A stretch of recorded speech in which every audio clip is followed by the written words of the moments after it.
Nesse vídeo eu quero te falar sobre 3 gatilhos para a alta do Bitcoin agora em 2024.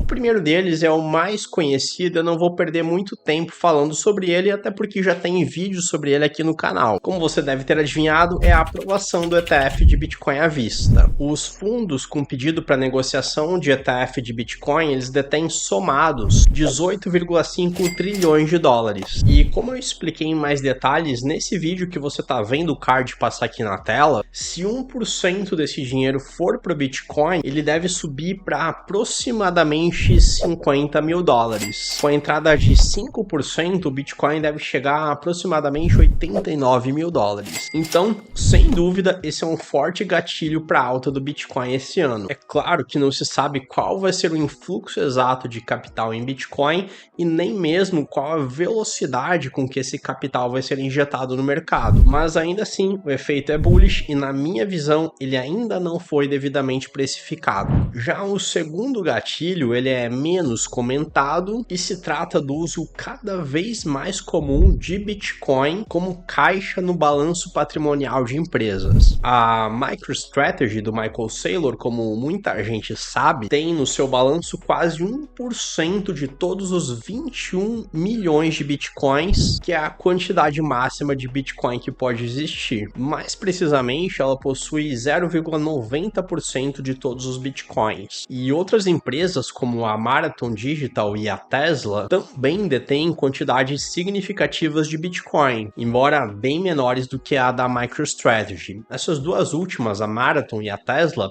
elas possuem as duas somadas cerca de 1 bilhão de dólares em Bitcoin.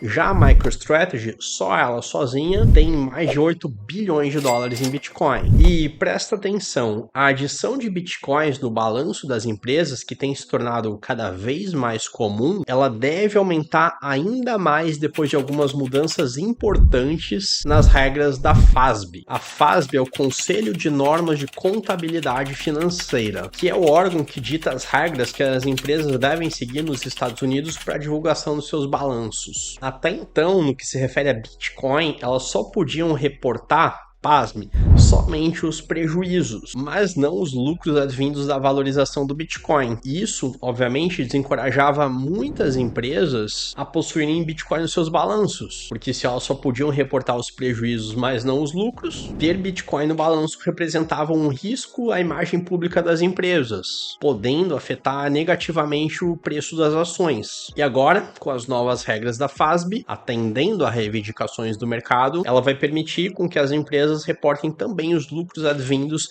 da valorização do Bitcoin. Então esses lucros vão poder entrar na divulgação trimestral dos balanços das empresas e essas novas regras devem entrar em vigência até dezembro de 2024. E certamente esse é mais um incentivo bastante importante para a adoção do Bitcoin. E por fim, o terceiro gatilho de alta do Bitcoin, ele tem a ver com a teoria dos jogos no contexto do uso do Bitcoin não como parte do tesouro de empresas, mas sim de países. A teoria dos jogos, ela mostra como que funciona a tomada de decisões, em que os tomadores de decisão eles buscam maximizar os seus retornos através de decisões estratégicas, levando em consideração as prováveis decisões de outros players dados os incentivos em jogo. El Salvador tem 107 milhões de dólares em Bitcoins. E apesar de ter ficado um bom tempo no prejuízo, porque eles começaram a comprar em 2021, no último ciclo de alta do Bitcoin, desde dezembro do ano passado, eles entraram no lucro. Isso funciona como um incentivo para que outros países façam o mesmo e passem a ter Bitcoin nos seus balanços, melhorando assim as contas públicas, o que gera de quebra ganho de popularidade. E outros países já têm Bitcoin também, como por exemplo a Ucrânia, que tem aproximadamente 2 bilhões de dólares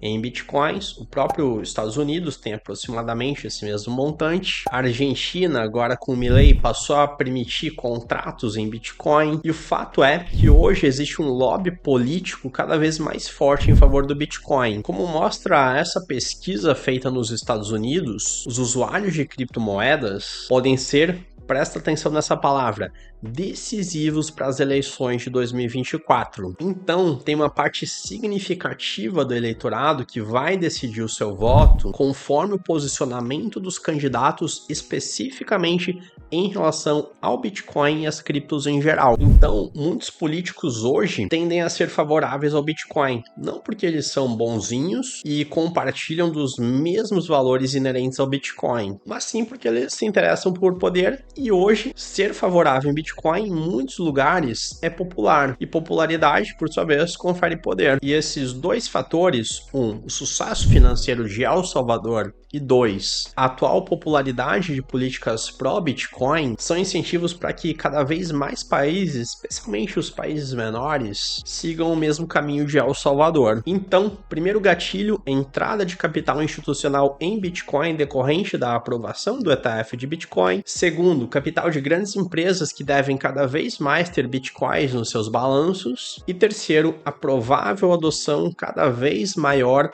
de Bitcoin por parte de países. Se você gostou do vídeo, taca o joinha, confere se está inscrito no canal e com o sininho ativado, e também me acompanha no meu outro canal, o Opções de Cripto, em que eu falo exclusivamente sobre estratégias de investimento em criptomoedas com opções. Me segue também no Instagram, e os links para tudo isso você encontra aqui na descrição desse vídeo.